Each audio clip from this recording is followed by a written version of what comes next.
people like myself.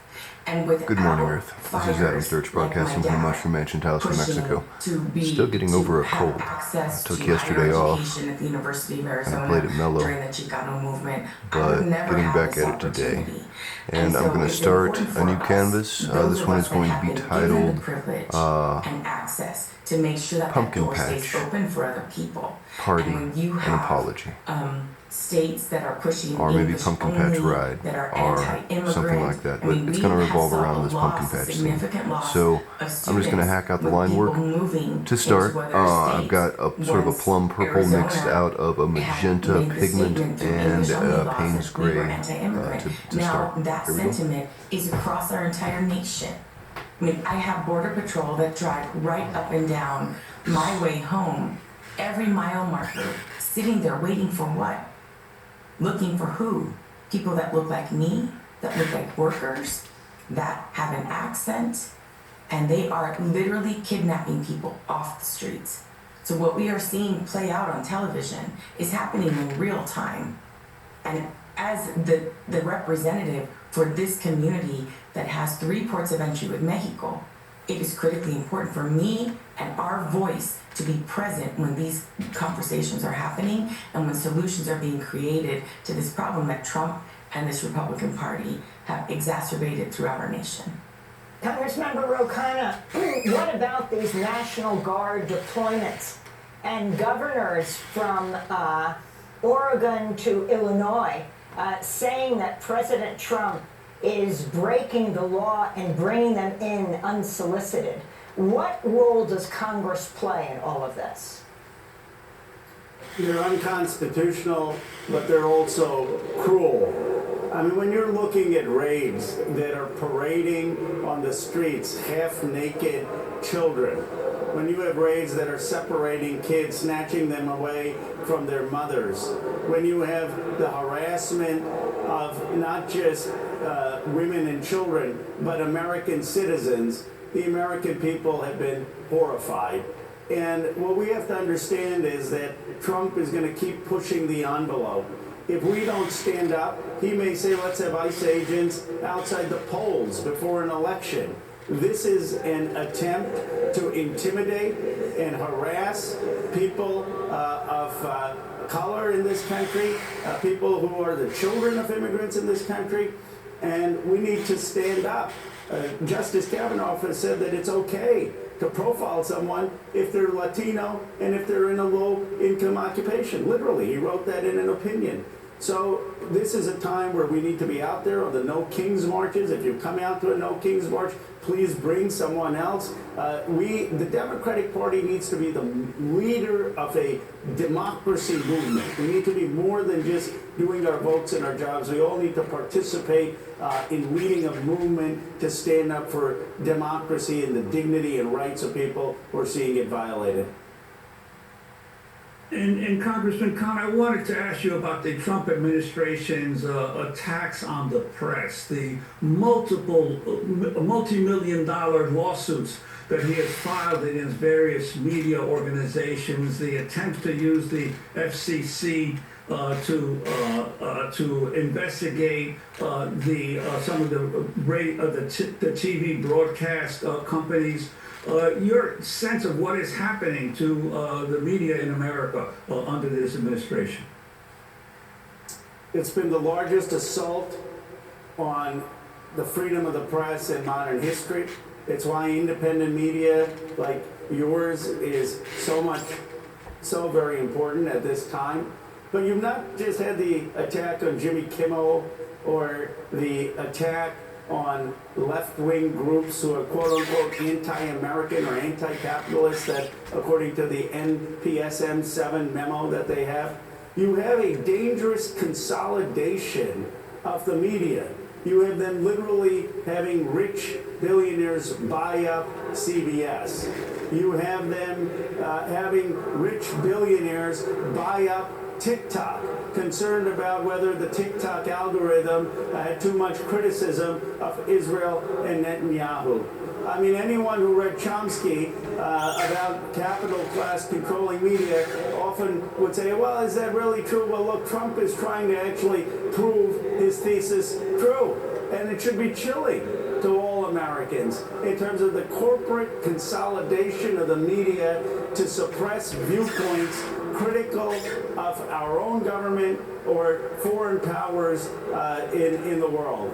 We all need to be standing up and speaking out for freedom of speech and freedom of the press. Democratic Congressmember Ro Khanna, I want to thank you for being with us on Capitol Hill from Silicon Valley in California.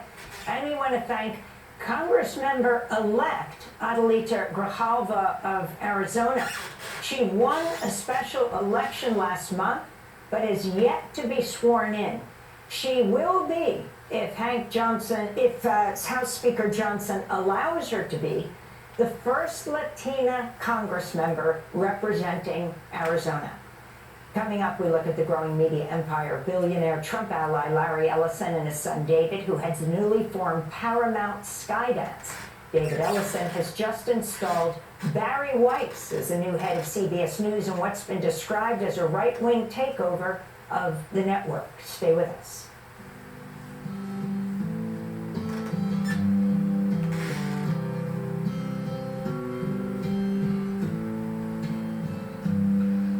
Someone's hiding in the bushes with a telephoto lens, while their editor assures them the means justifies the end. 'Cause we only hunt celebrities, it's all a bit of fun, but Scousers never buy the sun. While the parents of the missing girl cling desperately to hope, and the copper takes improper payments in a thick brown envelope, and no one in the newsroom asks where's this headline from, but Scousers never buy the sun. Never Buy the Sun by Billy Bragg, performing in our Democracy Now! Studio. Yeah, he's British, but he could be talking about the Baltimore Sun and others. We're going to talk about media ownership now. This is Democracy Now!, democracynow.org. I'm Amy Goodman with Juan Gonzalez. Monday marked the first day on the job for the newly installed editor-in-chief of CBS News, Barry Weiss, after she sold her right-wing digital media outlet, The Free Press, to CBS's parent company, Paramount Skydance, for an astounding $150 million. Weiss is a former New York Times opinion writer who resigned in 2020, founded the Free Press, which is backed by prominent Silicon Valley venture capitalists and has been widely criticized for its commentary on Gaza, including a piece headlined "The Gaza Famine Myth," which questioned famine conditions in the besieged territory caused by Israel's assault and blockade. In her new role, Weiss will report to Trump ally, Paramount CEO David Ellison, who took control of Paramount through the merger with his company Skydance Media. David is the son of one of the richest men in the world, recently declared the richest for a little bit, billionaire Larry Ellison, executive chair of Oracle, who Trump has proposed to make part owner of TikTok. The Ellison family is also set to make a bid for CNN's parent company, Warner Brothers Discovery, which would also include owning, for example, HBO. This all comes after the parent company of CBS News agreed in June to settle a $20 billion lawsuit brought by Trump, who objected to how CBS's News' 60 Minutes edited an interview with Kamala Harris. Paramount board chair and controlling shareholder Sherry Redstone reportedly sought the settlement to ensure the Federal Communications Commission, the FCC, approved Paramount's bid to merge with Skydance Media. CBS also canceled The Late Show with Stephen Colbert starting next May, after Colbert called the settlement a big fat bribe. From all of this, we're joined by David Cleon, columnist for The Nation, contributing editor at Jewish Currents. His piece for The Guardian is headlined "Disgruntled NYT Journalist to Anti-Woke Power Grab. How far can Barry Weiss go?" David, welcome to Democracy Now! Thanks for joining us from Brooklyn. Why don't you start off by laying out the Ellison empire and then the significance of them installing Barry Weiss as head of CBS News? Thanks for having me, Amy. So Larry Ellison, who briefly at least was the richest person in the world, in the last month or so. He was at least briefly ahead of Elon Musk. His son, David Ellison, less is known about him, but he's a rising power in media. He founded Skydance, which is now merged with Paramount. Paramount, in addition to Paramount Hollywood Studios, owns CBS, obviously. It owns Viacom, which is Comedy Central and MTV. So it's a huge empire, and by all reports, Ellison is currently looking to acquire Warner Brothers and Discovery, which would give him control of CNN and HBO. So we're talking about an unprecedented level of media consolidation by an unprecedented level of wealth. Larry Ellison is a known Trump supporter. David Ellison is at least suspected to be, and both are known to be extremely fervent supporters of Israel. And David Ellison has gotten very close with Barry Weiss, who is very well known for being a fervent supporter of Israel, going back to her days at Columbia University 20 years ago, where she and I were both undergraduates at the same time, and where she gained a national reputation, even as an undergraduate, for campaigns she was running against Arab and Muslim professors there, who she and other students saw as too critical of Israel, and as ideologically motivated in the classroom. Barry has presented herself as a champion of free speech, and I would say that her publication, The Free Press, claims to be centrally founded around free speech. But in reality, she has a 20-year history of suppressing speech that she finds objectionable, especially when it's speech championing the rights of Palestinians and criticizing the state of Israel. And the Free Press has been centrally involved in that.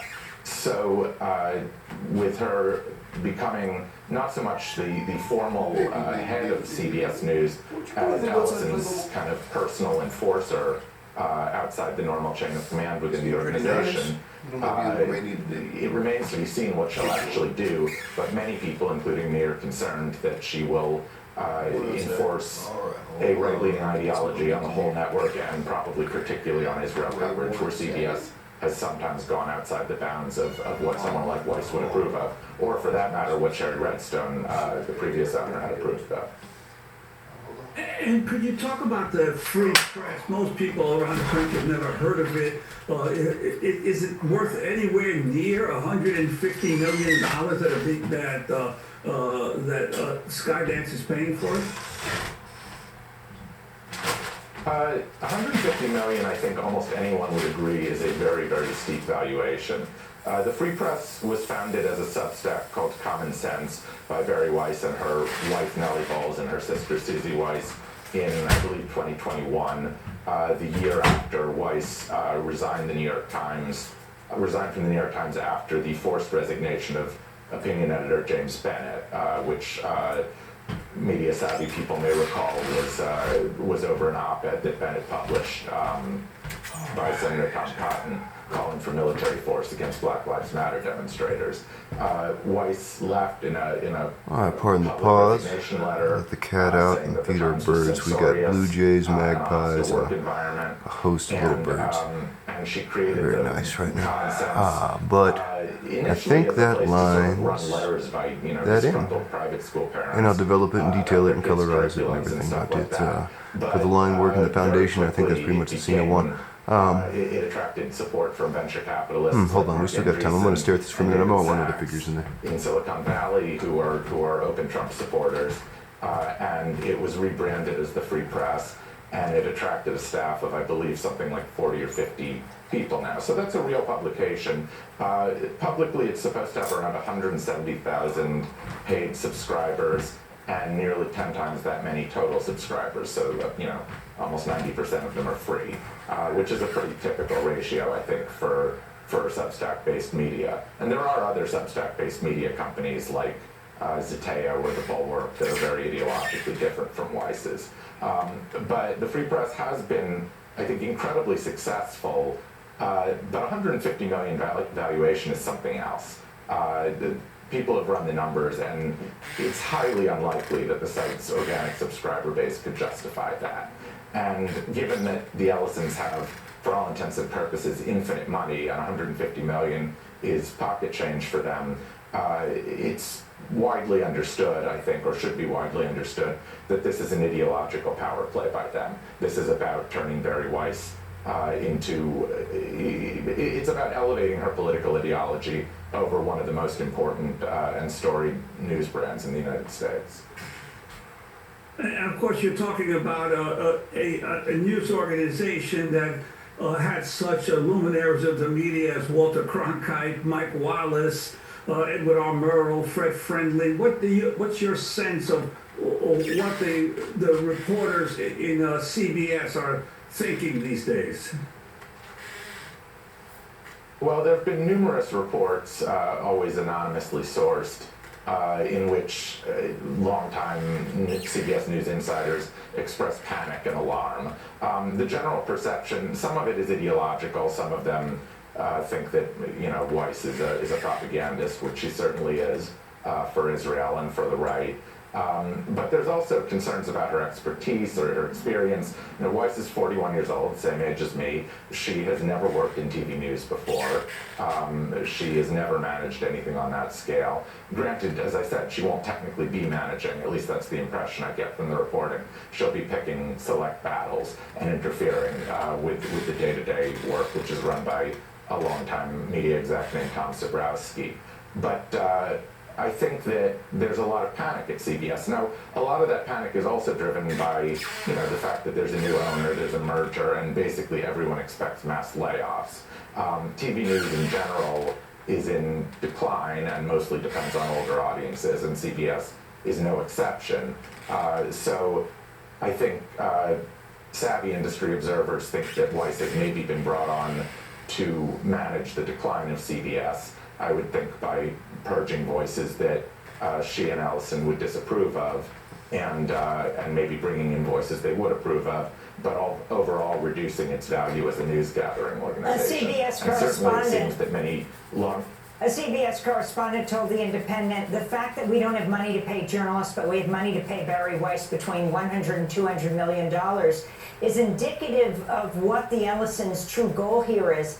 And it's not journalism. And this goes to, David Cleon, if you can wrap up with this, the significance of the role of Larry Ellison, this decades-long history of the Republican Party, frequented Trump's Mar-a-Lago for dinners, has met Trump in the Oval Office, also an ally of Israeli Prime Minister Netanyahu, donating money to Israel's military through the nonprofit Friends of the Israel Defense Forces.